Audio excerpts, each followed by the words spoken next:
London exhales mist over the Thames like a sleeping beast. It is the summer of 1483, and the tower's pale walls shine damp beneath a moon that cannot decide whether to bless or betray. Lanterns drift along the river, their flames shiver in the night breeze, scenting the air with pitch and brine. Inside the fortress, footsteps echo on worn stone, measured and muted, as if even the guards understand that every sound is a signature on fate. Two boys, one slender and solemn, the other lively, still catching laughter like fireflies, have been lodged here for their safety. That is how it is said at court, with hands folded and eyes politely averted. The elder is Edward, 12 years old and newly named king after his father's sudden death. The younger is Richard, Duke of York, only 9, with the sort of bright curiosity that makes grown men fear for him in a world like this.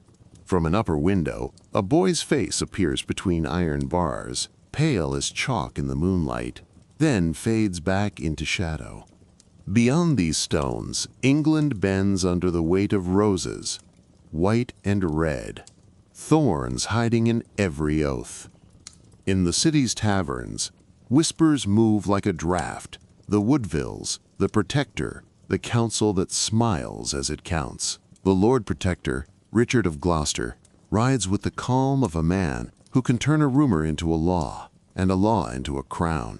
In the Tower Chapel, wax tears down the sides of candles, and a clerk copies names into a ledger that will outlast breathing men. A raven settles on a myrrh lawn and watches the upper chambers, patient, unblinking. By dawn, the city will say the boys have slept peacefully. By the next week, someone will say they were moved for ceremony. By autumn, no one will know what to say at all. Only the river will keep speaking, low and steady, escorting secrets to the sea. Tonight the bells keep their dignity. For now, the tower is quiet, but the stones have begun to listen. Who carried the silence? The city will ask later. Who closed the door? And the answer will always rustle like a curtain in a draft. Someone inside. Dawn spreads pale gold across the rooftops of London. From the tower's ramparts, the river looks like molten metal, winding past church spires and chimneys that bleed smoke into the morning. Inside, two boys dress quietly in chambers meant for honored guests, though the heavy locks on their doors betray another truth. Edward, the elder, runs his fingers over the fabric of his doublet, velvet dyed a blue so deep it drinks the light. He is 12, crown barely settled on his head, childhood snatched away with his father's sudden death.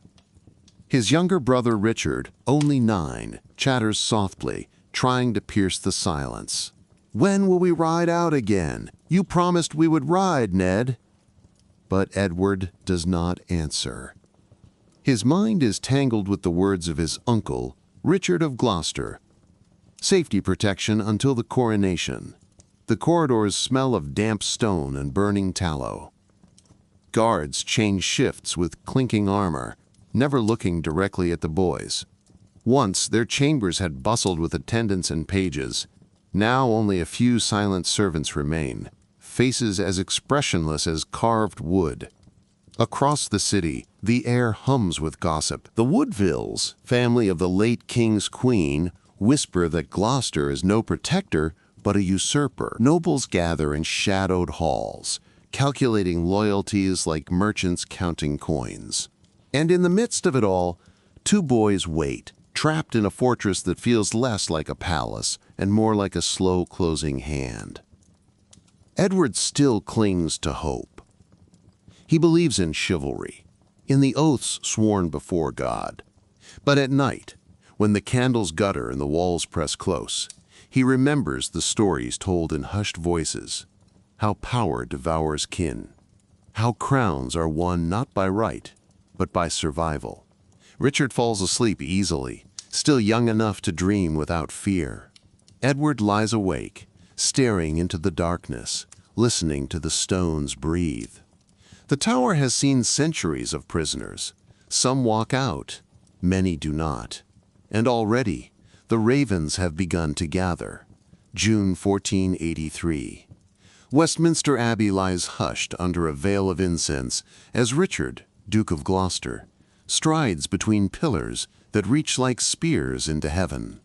His voice is calm, measured, almost tender as he accepts the role of Lord Protector. To the gathered lords, he looks the picture of loyalty, a brother safeguarding his dead king's sons until the elder, Edward V, reaches his majority. But the air outside the abbey is restless. In the taverns along Cheapside, the whispers slither. Gloucester is no guardian. He is a wolf draped in velvet. And yet the wolf moves with such grace that even wary men lower their defenses. Across the city, Queen Elizabeth Woodville locks herself in sanctuary at Westminster, her younger children clutched close. She knows the scent of betrayal.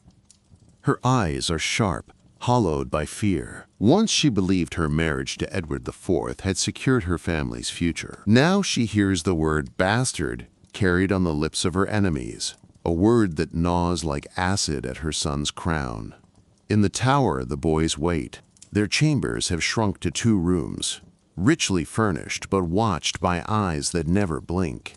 Edward sits at a carved desk, pen scratching across parchment. He writes letters to his mother, though he knows they may never leave the fortress.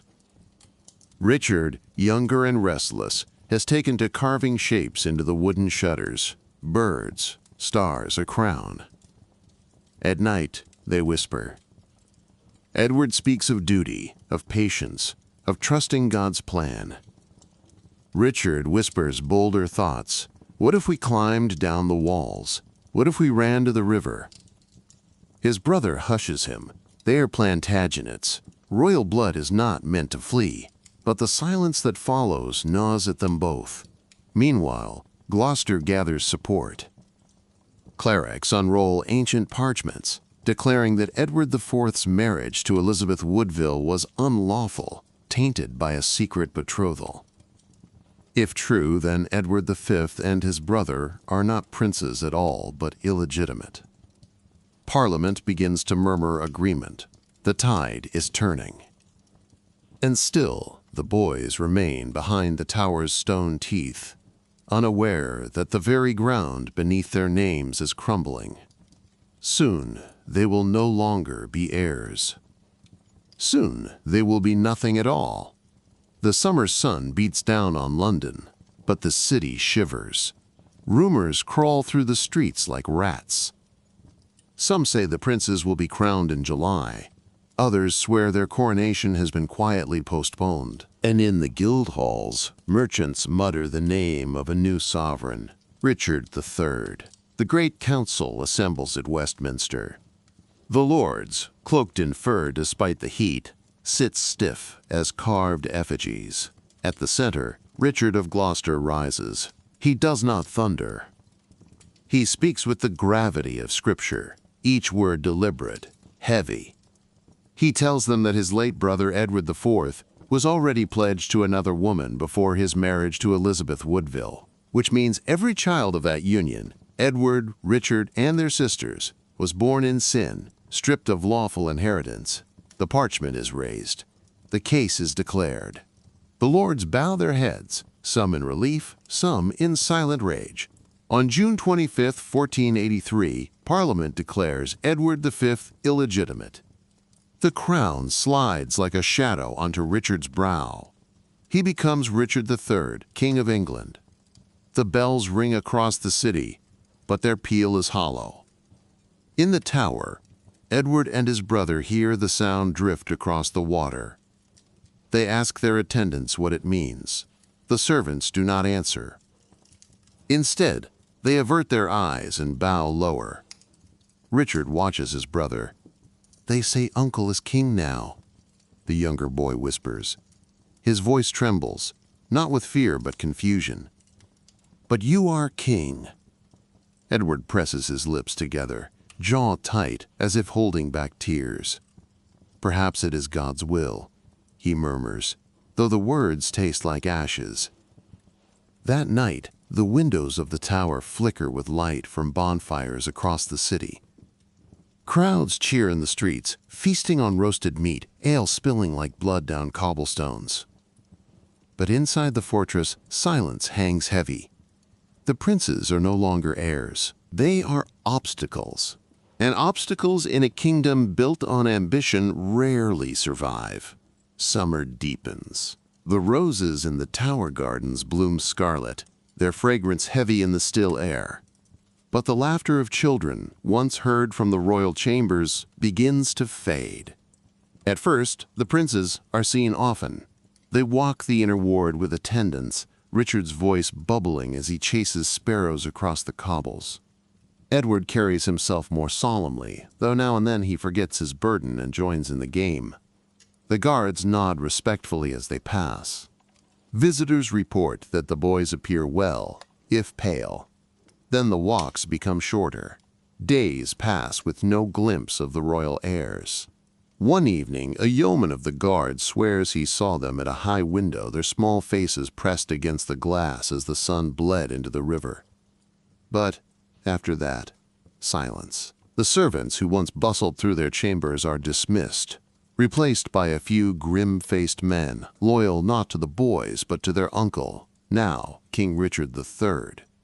Their toys are quietly taken away.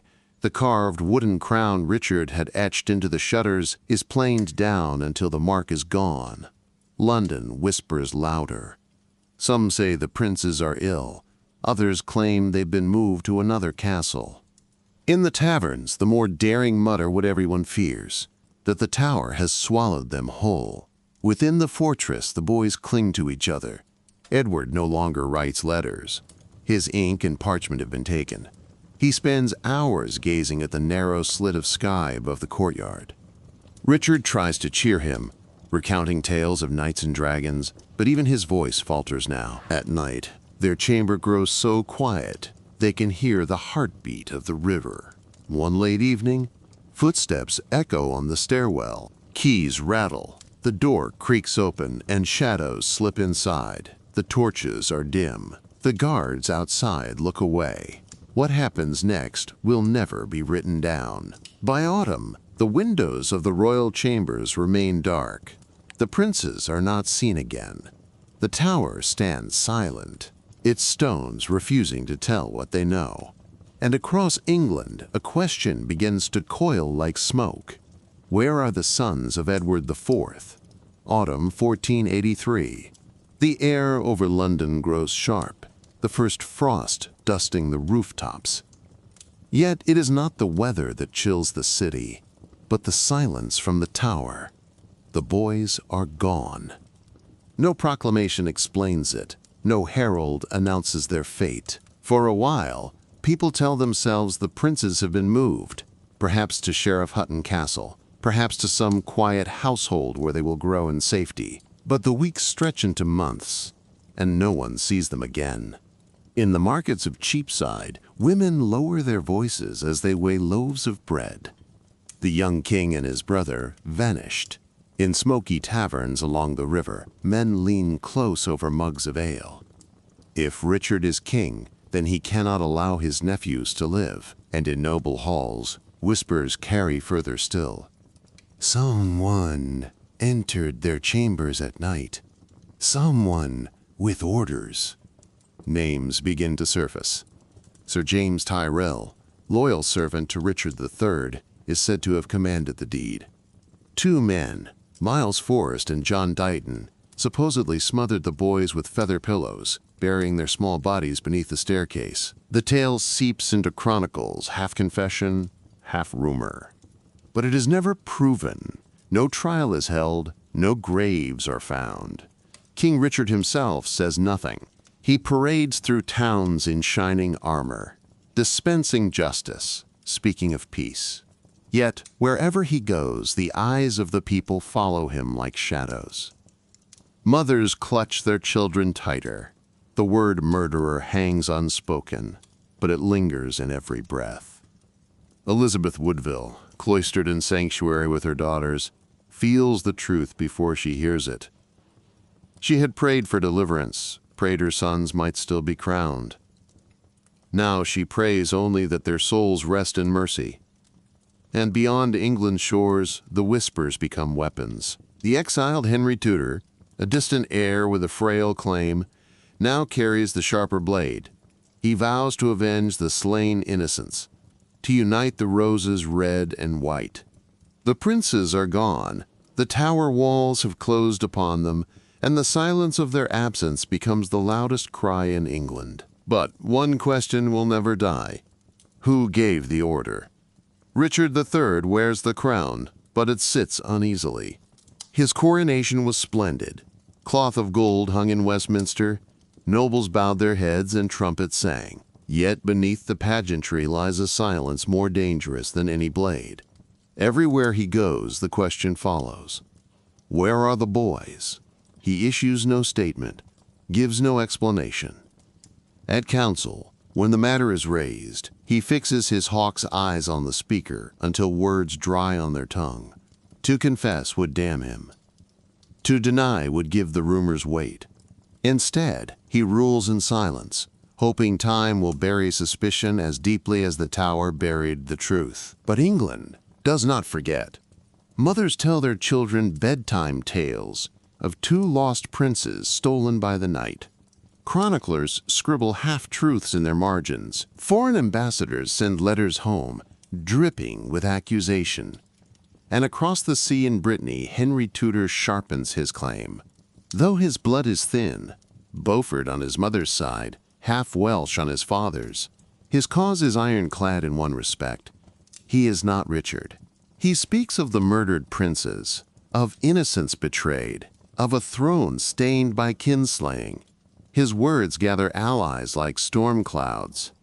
Richard rules with efficiency.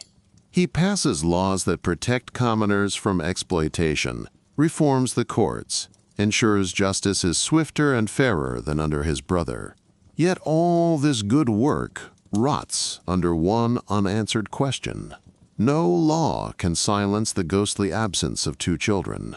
At night, when torches sputter low in the royal chambers, Richard is said to walk alone, staring into the darkness. Some whisper he hears footsteps, small, light, running across stone. Others say he dreams of voices, the laughter of boys echoing through the tower, cut off too soon. By 1485, rebellion brews openly. Henry Tudor sails with an army across the Channel. Richard rides to meet him at Bosworth Field. Before dawn, he prays in his tent, hand pressed to the crown that weighs heavy as guilt. He goes into battle with the ferocity of a man who knows the past has already condemned him. When Richard falls, struck down in the melee, the last Plantagenet king lies in the mud, betrayed and abandoned. His crown is plucked from a thorn bush and set upon Henry Tudor's head. The Wars of the Roses end, but the mystery of the princes begins its eternal life. For the tower keeps its secrets, and history, hungry for answers, will never stop asking. Did Richard III kill his nephews, or did the shadows claim them another way? The princes vanished in 1483, but their shadows never left England. For centuries, the tower's gray walls have whispered their names, each gust of wind rattling chains that may never have bound them, each raven's caw echoing like a child's cry. Henry Tudor, now Henry VII, made certain the story served him. Chroniclers in his pay wrote of Richard III as a hunchbacked monster, a man born to cruelty, who smothered his nephews in their beds. The tale spread like wildfire, shaping the legend more surely than any trial or proof. His son, Henry VIII, and granddaughter Elizabeth I, both Tudors, allowed that version to harden into history. After all, a dynasty needs the ghosts of its enemies to justify its crown. In 1674, workmen digging in the tower unearthed a small wooden box beneath a staircase. Inside were bones, two small skeletons, fragile as parchment, broken and jumbled together. King Charles II ordered them reburied in Westminster Abbey, in an urn inscribed, "The remains of the princes." Yet no certainty ever followed. Were they truly Edward and Richard, or the forgotten children of some other captive? In the centuries since, scholars and dreamers have argued endlessly. Some point the finger squarely at Richard III, ambition driving him to the darkest deed. Others whisper that the Duke of Buckingham, once Richard's ally, seized his chance to play kingmaker. A few even suggest that Henry Tudor himself, once victorious, ensured the princes were erased so no rival could rise in their name. The tower keeps its silence. The chambers where the boys slept stand empty. The barred windows face the river, unblinking. Tourists walk the same stones, and some swear they hear soft laughter fading on the air. Others claim to see two pale figures at dusk, hand in hand, gazing down from the battlements before dissolving into the mist.